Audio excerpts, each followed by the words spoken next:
Un petit avertissement pour les francophones du monde entier.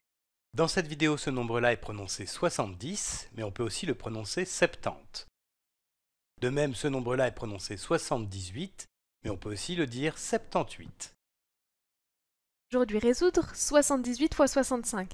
Mais pour cela, nous allons utiliser la méthode des airs, qui est une méthode un petit peu différente de la méthode traditionnelle, juste pour montrer qu'il existe différentes façons de résoudre une multiplication. Alors, la méthode des airs, eh bien, ça commence de la façon habituelle. On commence par s'intéresser à 5. 5 fois 8, ça fait 40. Mais au lieu d'écrire 0 et de retenir 4, eh bien, on va écrire 40. Ça, c'est juste pour nous permettre de bien détailler ce qu'il se passe à l'intérieur de la multiplication, pour bien comprendre quelle étape correspond à la multiplication de quel chiffre par quel autre chiffre. Ensuite, on a 5 fois 7. Bon, en réalité, on sait qu'on ne fait pas 5 fois 7, mais 5 fois 70, puisque 7, ici, ça correspond à 70 dans 78. Alors, 5 fois 7, c'est 35, donc 5 fois 70, c'est 350. On passe au 6 maintenant. Le 6, ici, en fait, c'est 60. 60 fois 8, eh bien, 6 fois 8, 48. 60 fois 8, 480. Et enfin, on a ici 60 fois 70. Eh bien, 7 fois 6, 42, 60 fois 70, 4200. Ensuite, on va additionner tous ces nombres. On a 0 plus 0 plus 0 plus 0, ça fait 0. 4 plus 5, 9. 9 plus 8, 17. J'écris 7, je retiens 1. 3 plus 1, 4 plus 4, 8. Plus de 10, j'écris 0, je retiens 1. 1 plus 4, ça fait 5. 5070. 78 fois 65 est égal à 5070. Maintenant qu'on a détaillé toutes nos étapes, on va essayer de savoir à quoi elles correspondent dans notre modèle des airs. Alors, comment est-ce qu'on a construit ce truc-là? Eh bien, c'est bien simple. Dans notre multiplication, on a 78. 78, c'est composé de 70 plus 8. Alors, on a d'abord ici dessiné une longueur qui représente 70. Ensuite, on a dessiné 8 ici. Alors bien sûr, l'échelle n'est pas correcte ici, mais c'est suffisant pour nous donner une idée. Ensuite, on a 65. Encore une fois ici, 65 c'est composé de 60, que je dessine ici.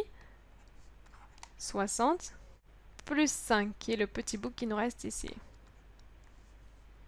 Alors, à partir de là, on a dessiné un rectangle de largeur 65 et de longueur 78. L'aire de notre rectangle ici va être donnée par la multiplication 78 fois 65, puisque, rappelons-le, l'aire d'un rectangle, c'est longueur fois largeur. L'aire de ce rectangle est donc égale à 5070 unités d'aire. Alors tu peux remarquer ici que j'ai utilisé les mêmes couleurs pour les différentes étapes de la multiplication que pour colorer l'intérieur de ces 4 différents rectangles. Eh bien tout simplement parce que les différentes étapes de notre multiplication correspondent au calcul des aires de ces différents rectangles. Alors en effet, on a commencé ici par trouver 40, qui est le résultat de 5 fois 8. Eh bien 40, c'est l'aire de ce petit rectangle ici de largeur 5 et de longueur 8.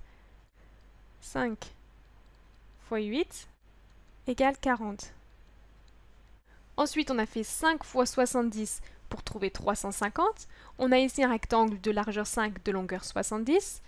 5 fois 70 égale 350.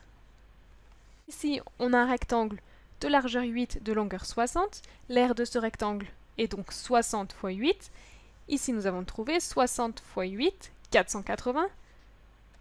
60 fois 8 égale 480. Et enfin, nous avons calculé 60 fois 70, qui est l'aire de ce rectangle de longueur 70 et de largeur 60. 60 fois 70 égale 4200. Enfin, quand on a additionné nos 4 nombres ici, eh bien ce qu'on a fait en fait, c'est additionner les aires de nos 4 rectangles ici.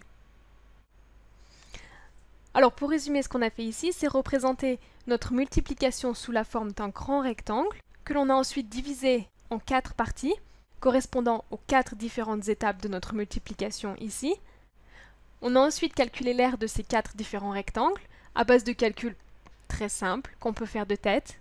Et pour finir, on a additionné ces 4 aires, ce qui nous a permis de connaître l'aire de notre grand rectangle ici, qui est aussi le résultat d'une multiplication qui semblait au départ assez compliquée. Et voilà, je t'invite maintenant à regarder la vidéo suivante dans laquelle je développe un autre exemple d'utilisation du modèle des aires.